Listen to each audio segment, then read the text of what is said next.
Well, Shabbat Shalom again, friends, and happy Chanukkah to all. There are few experiences in a fortunate American Jewish child's memory that are more precious than Hanukkah.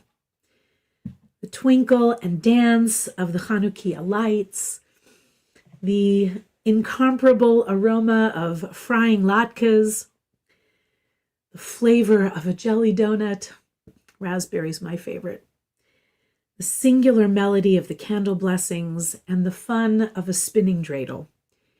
And let's face it, the anticipation of a present or two each night for the full 8. Well, nothing could beat that.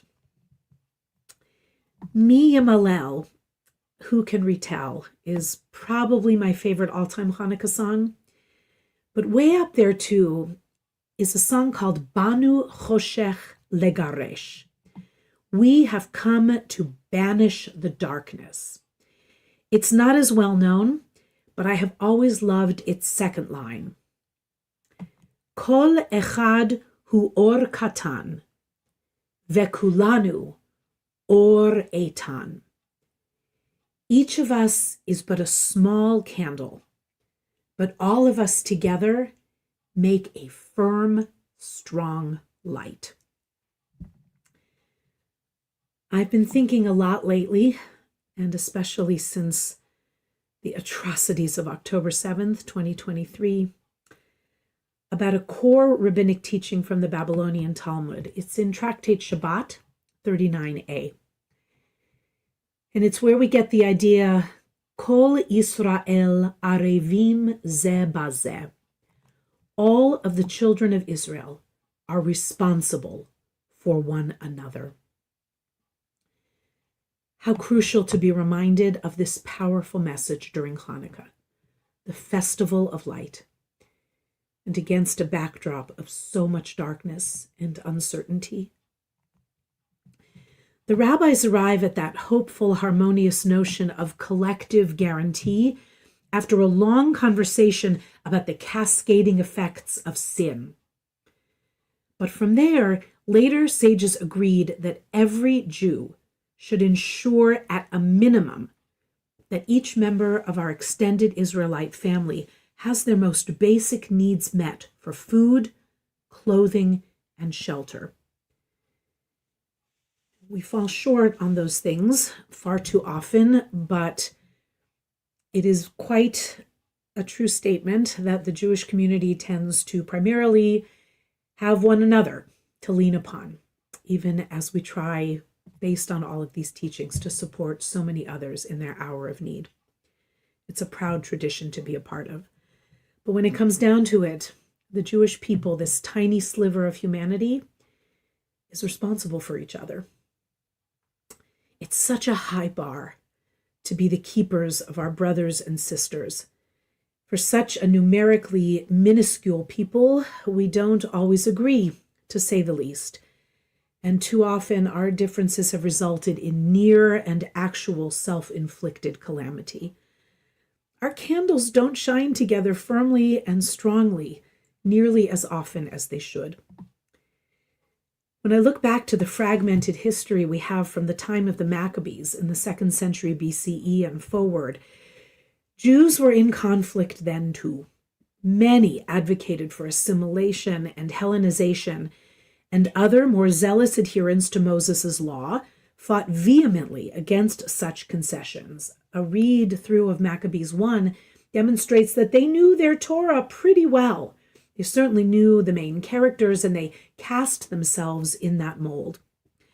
So sources vary as to the extent and range of this sometimes so-called Jewish civil war. But when the religious prohibitions of Antiochus IV, may his name be blotted out, grew untenable, inasmuch as circumcision, Shabbat, and Torah study were outlawed, and the temple was, of course, famously and grossly defiled, it seems from the historical record that most Jews put aside their differences and fought side by side for their freedoms. And as we know, since we are here today, they prevailed. It is meaningful to be celebrating Hanukkah while we're also reading the story of Joseph and his brothers, this Shabbat of Miketz and Hanukkah. The family schisms and breakdowns are almost too many to count that bring us to the story point where Jacob and 10 of his sons, Simeon was held at that point for ransom in Egypt, stand really rather helplessly amid famine and fear, facing the surreal prospect of having to return to the Egyptian vizier, of course, is Joseph, they don't know yet, is him, and they have to return with their youngest brother Benjamin in tow. The suggestion is terrifying to Jacob and the brothers. The loss of Joseph so many years earlier weighs so heavily, as we know now, on the brothers' consciences, and the fate of Rachel's only remaining son hangs in a dizzying balance. But the brothers have suffered, they've hungered, and they have grown.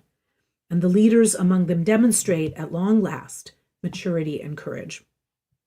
Reuben, poor Reuben, Jacob's beleaguered eldest son, tries his best.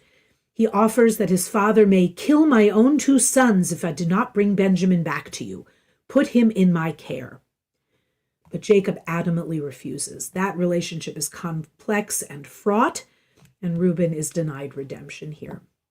Instead, it is Judah, whose famous idea it was to sell Joseph to the Midianites in the first place, and whose detour from the family led to the death of 2 of his own sons, but also to the beginning of the Davidic line. It is Judah who steps forward to alter the course of history. Genesis 43, verses 8 and 9, Judah said to his father Israel, "Send Benjamin in my care, and let us be on our way. I myself will be guarantor for him. You may hold me responsible. If I do not bring him back to you and set him before you, I shall stand guilty before you forever." And Jacob relents. The image of Joseph's tattered, blood-spattered coat of many colors has hung over this family for years. But one stitch at a time, it is beginning to be mended. When Judah appoints himself as guarantor, he says, "Anochi, I, ervenu, will be responsible." The same Hebrew root that the rabbis will take to one day declare, Kol Yisrael arevim zeh bazeh. All of Israel is responsible, guarantors, enmeshed with and for each other. Jews, and especially now, must be guarantors for one another. I'd like to share with you a mother's poem written after last October 7th. It has become for me a treasured and reread piece of art in this heartbreaking time. Racheli Moskowitz's intimate description of gifts provided by the global Jewish community to the soldiers in this soul-shattering war in Gaza, and now in Lebanon and so many other fronts, reminds us of the comforting power and presence of family obligation. She calls it a coat of many colors. My son returned from battle, and his pack is bursting with everything I did not pack for him.